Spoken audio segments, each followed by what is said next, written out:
Thank you very much, our whip, Governor Sang.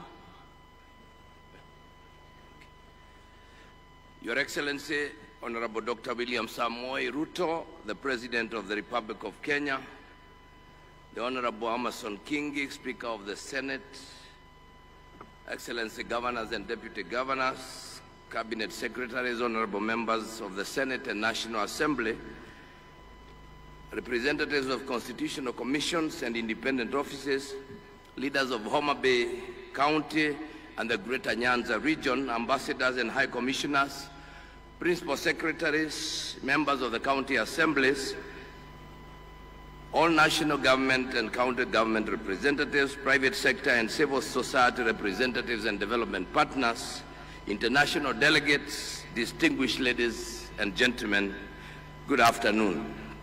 On behalf of the entire 2025 Devolution Conference Steering Committee, I take this opportunity to welcome you, Your Excellency, President William Ruto, to the 9th Devolution Conference and the 2nd Biannual Devolution Conference. I also take this opportunity to extend a warm welcome to my fellow governors who are present with their deputies and respective county leaders.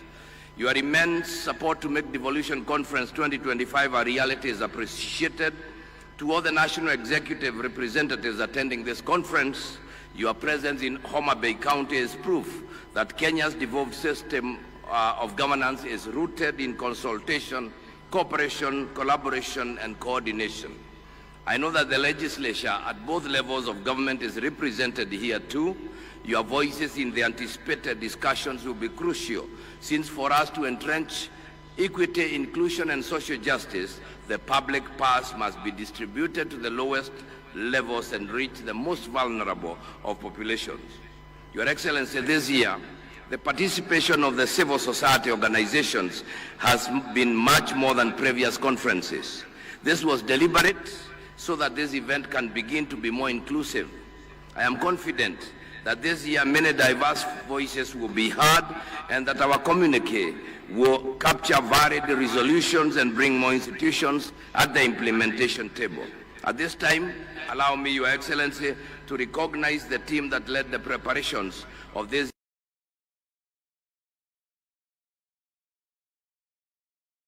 the auditorium to clap for you. The esteemed steering committee was chaired by myself, and its membership comprised of Governor Gladys Wanga, Senator Catherine Muma, thank you, Senator Beatrice Ogola, the Principal Secretary, Mr. Michael Enasalon, the Honorable Chege Mwaura, Secretary General of the County Assemblies Forum, Ms. Gloria Wawera, Chief Executive Officer of the National Council, Youth Council, and Mr. Tom Were of ACT. Allow me to also recognize the Chair of the Planning Committee, Ms. Mary Muiti, the CEO of CoG, and I convey immense gratitude to all the institutions who participated in preparations. Asanteni sana, and like they say here, erokamano.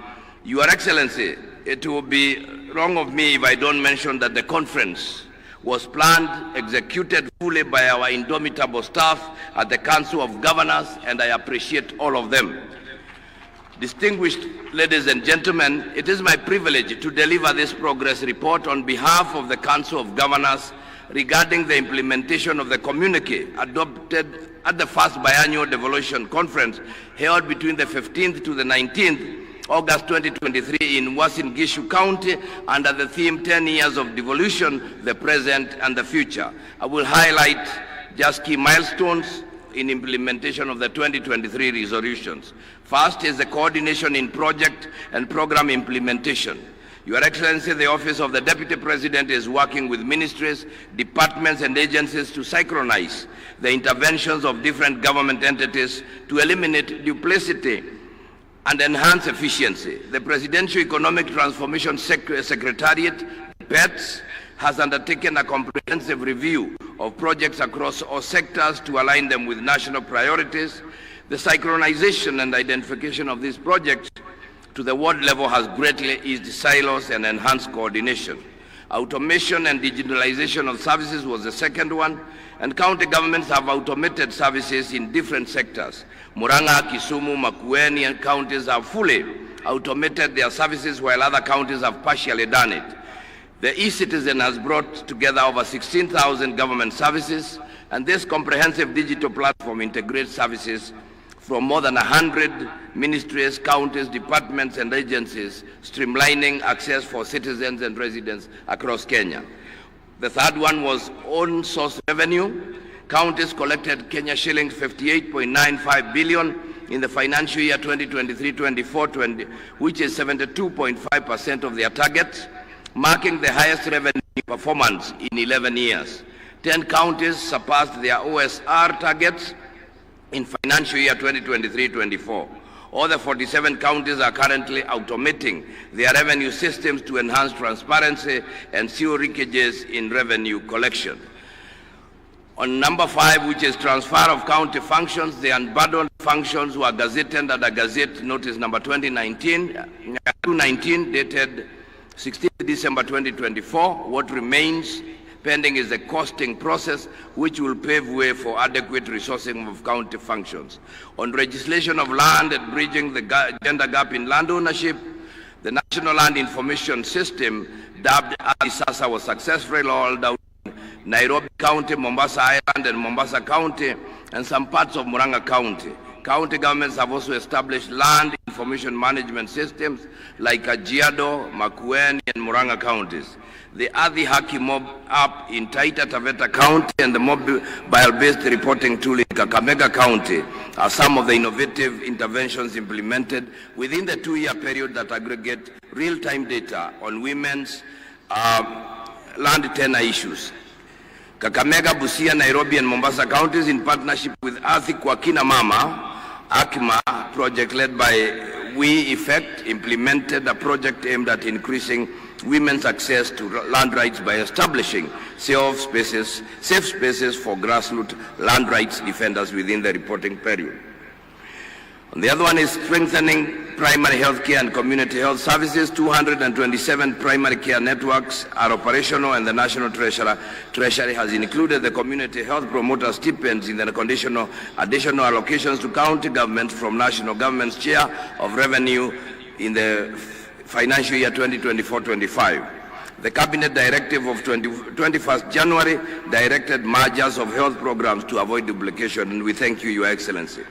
We are creating a conducive environment for the youth to carry out business.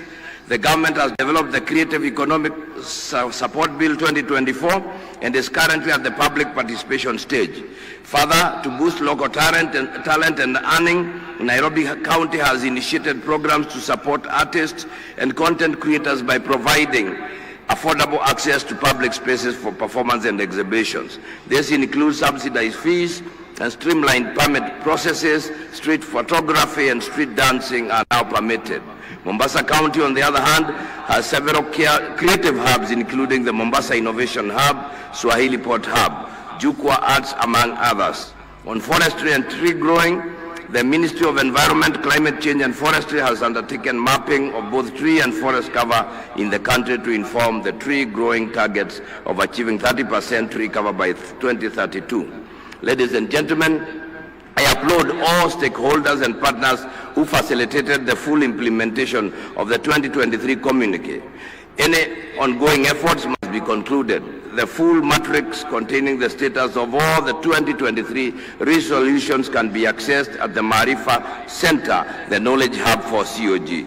To maintain momentum, we must strengthen intergovernmental collaboration to fast-track pending legislation and ensure equitable resource allocation. There is also need to deepen engagement with the private sector to bridge funding gaps.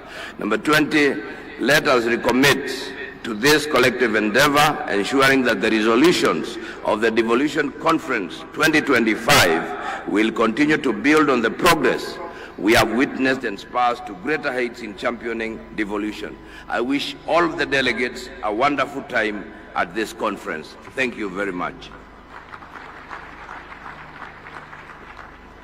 Let's appreciate the chairman of the steering committee.